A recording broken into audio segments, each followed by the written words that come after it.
All right. So we're going to finish this section today. This will be the last page in this section. Tomorrow will be your free response day, and then your quiz will be on Thursday. So let's go ahead, jump right in, and try to get finished with this page. We're given a cubic polynomial, and they have the function listed above there. We notice that we are missing a coefficient there. And they also give us that f of 2 equals 0. So those are some stipulations. Those are going to apply to the entire problem. Part A, determine the left and right hand behavior of the graph of f of x. Justify your answer. Marie, you have an answer already? Yes. Okay. Because it's going to be odd and negative, you would have the left end behavior rising and the right end behavior falling. Okay, so odd degree and negative leading coefficient causes the graph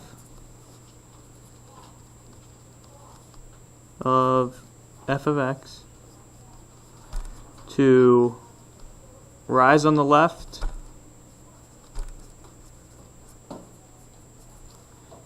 and fall to the right.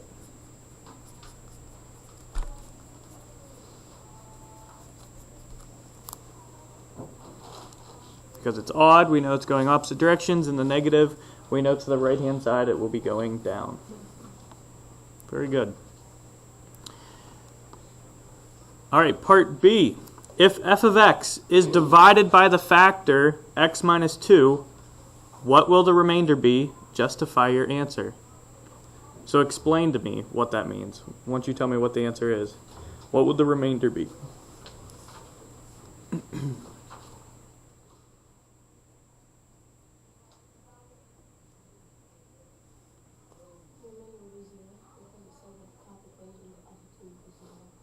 Okay, so it says f of 2 is 0, so we know that it has to be a what? Starts with an R. It's a 0 or a root. Okay, so we're going to say since f of 2 equals 0, that was the information we were given at the top, x equals 2 is a root.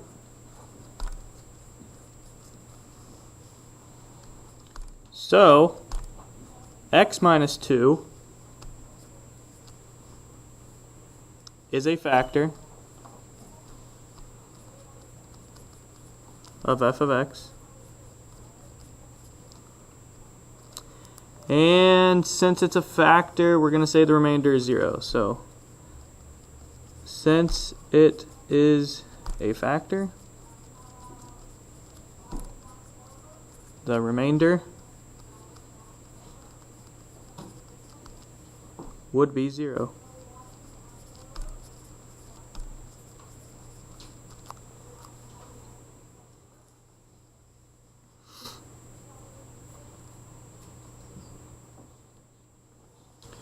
Now we should be okay with that. I mean, that's what we've been covering this entire section. When we did our synthetic division, we would get a remainder of 0, and every time we got that remainder of 0, we knew that was a root of our function. All right, part C. Find the value of k in the equation of f of x. Show your work. So let's first write down what the function is from up above. So f of x equals negative 2x cubed plus 2x squared plus kx, we're looking for that k, plus 4. How do you think we can find k? What information do we know?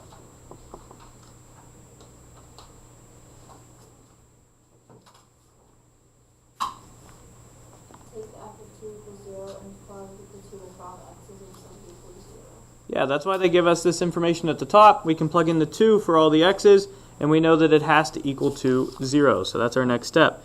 0 equals negative 2 and then 2 cubed plus 2 and 2 squared plus k, we don't know what k is yet, times 2 plus 4. Now we're just simplifying. We plugged in a 2 for all the x's, and it should be equal to 0. And we know that because of what they gave us at the beginning. F of 2 equals 0. So with some simplifying,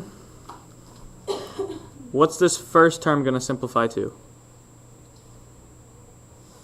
This negative 2 times 2 cubed. Yeah, negative 16. Thank you. Negative 16 plus, what's the second term going to reduce to?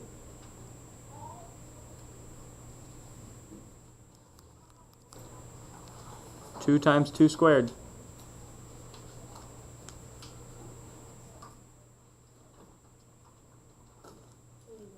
8. So plus 8. Then we're just left with 2k plus 4. Now we can try to get k by itself and reduce everything.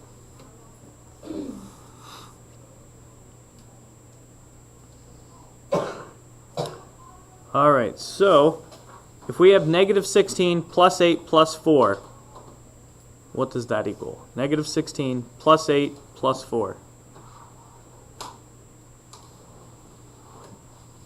We're left with what? We have negative 16, we add 8, and then we add 4 more.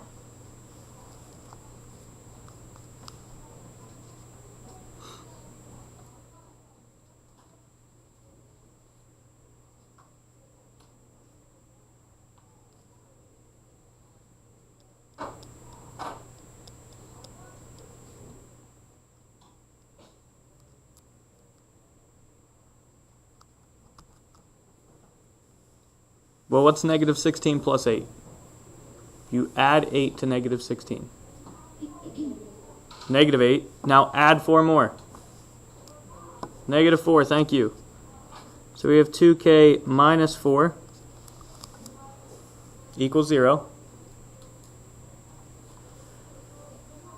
So now I'm going to go over here. We can add 4 to both sides. So we get 4 equals 2k. Then we can divide both sides by 2, and we get k equal to 2.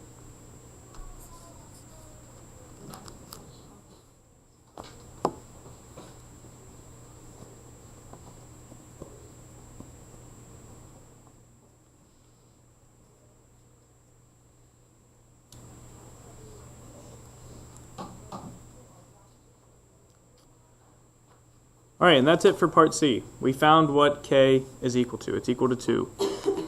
Now for part D, we want to determine all of the roots of f of x and show your work. Now we had to find what k was first because in order to do our synthetic division, we need to know what each of these coefficients are for our synthetic division. So now we know what k is, so we can do our synthetic division, and they gave us the 0 at the top. The 0, or the root that we're trying, is 2. It's that f of 2 from the top. And our coefficients are negative 2 now, 2, 2, and 4. So go ahead and perform the synthetic division, and let's make sure we get a remainder of 0.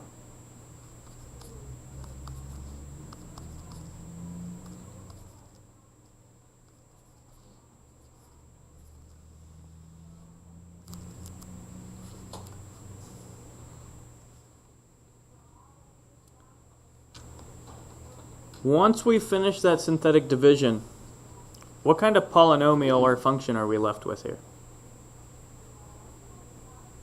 This is to the power of what?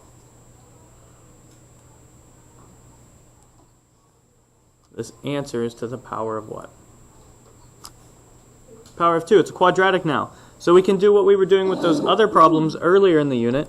We can write out the quadratic and solve it. So we have negative 2x squared minus 2x minus 2 equals 0. And again, we're going to try to factor because that would be the best case, but if not, we're going to have to use the quadratic formula. So let's factor out a negative 2.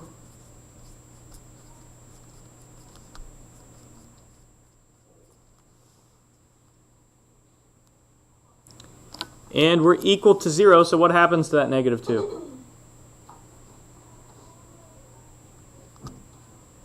Since we're equal to 0, what happens to the negative 2?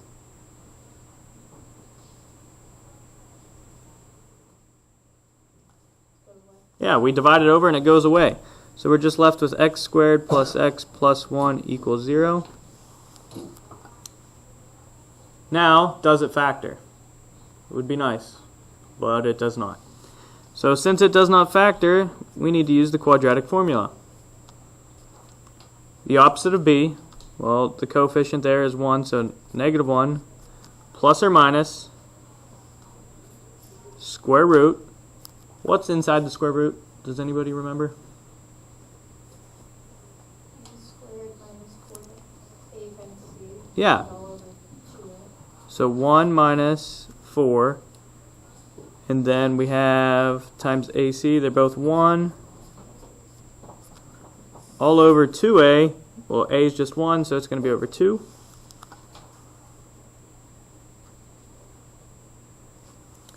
And once again, we're just simplifying now.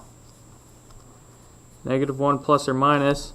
Underneath the square root, 1 minus 4. So we get square root of negative 3 over 2.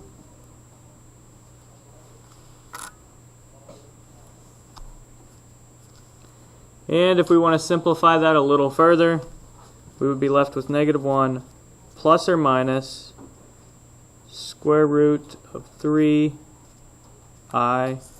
over 2. And if you wanted to, you could break it up. Since we have the single term denominator, you could do negative 1/2 plus or minus I square roots of 3. Well, the square root of 3 would also have to be over 2, sorry. So it'd be negative 1/2 plus or minus square root of 3 over 2i, if you wanted to break that up and put the 2 with both.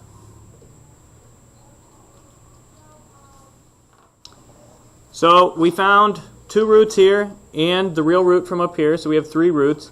It's a cubic polynomial, so we should have 3. So the last thing to do is say the roots are x equals 2, and then negative 1 plus square root of 3i over 2, and negative 1 minus square root of 3i over 2. Those are the 3 roots.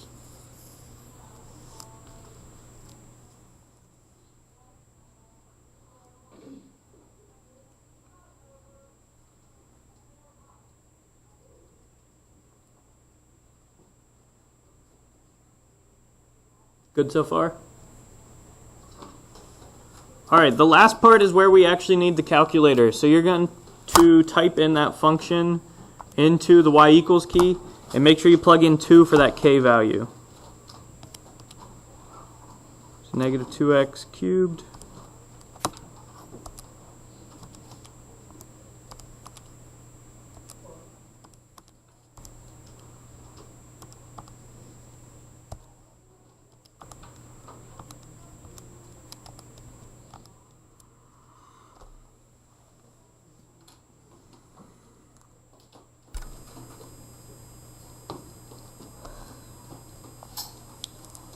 what yours looks like? Times and graphing, if you say it. Not graphing. Let's look real quick.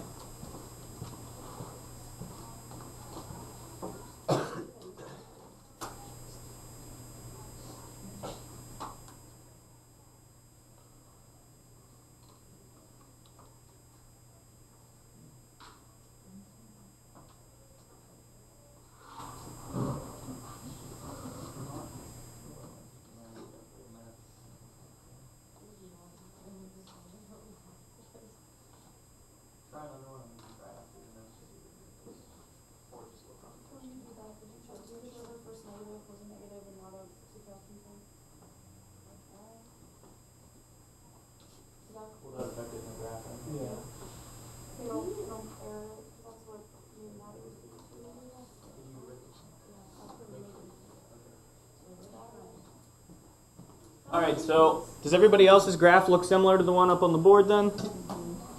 Alright, so it might help, since we see that some of this is cut off, if we make the window just a little bigger. So maybe we make it negative 10 to 10.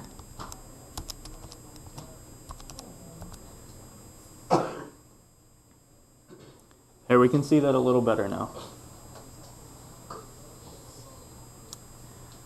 So what we're actually doing, why we're using the calculator now, the last one says find the coordinates of any point of inflection. Well, remember yesterday we did find inflection points, but what did we have to find before we actually found the inflection point? Yeah, the max and min, the relative max and the relative mins. So we can see that there's going to be a relative min here and a relative max there. So we need to actually use our calculator and figure out what those are. So the relative min and a relative max. We need to find those points. So remember, you can go to second and then hit the trace button for calculate. And then you can do min or max, whichever you want to do first. I'll do minimum. You need to do your left bound. It says left bound, so go to the left side of the minimum, hit enter. Then it says right side, enter. Then you will get your answer.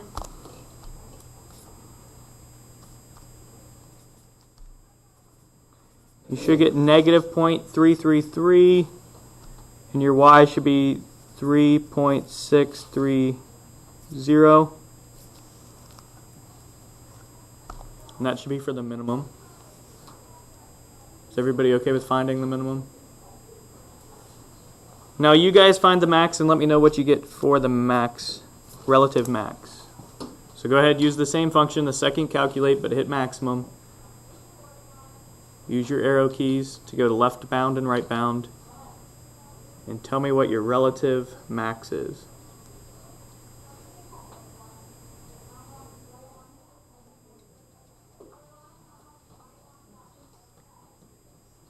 And if I did this correctly, it should work out pretty nice. Who has the relative max? Ready? 1,6.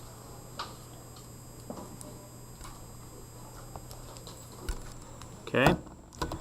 So now we have this relative max and the relative min. We need to find the inflection point. Well, how do we do that once again? How do we find the inflection point?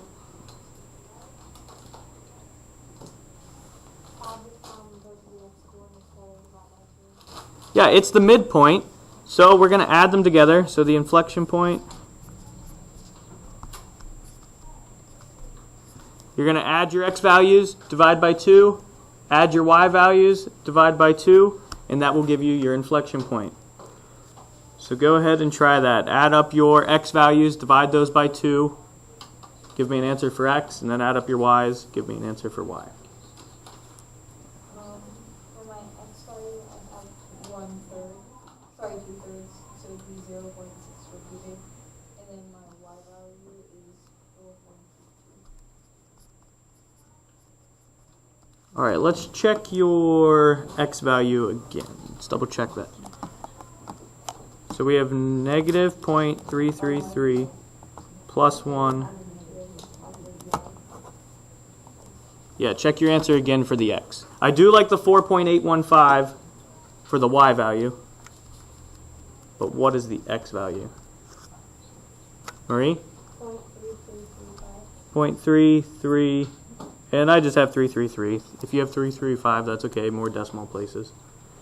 But this is your inflection point. This is what the problem's asking for. So we had to find the relative min and max because we needed to use those to actually find the inflection point.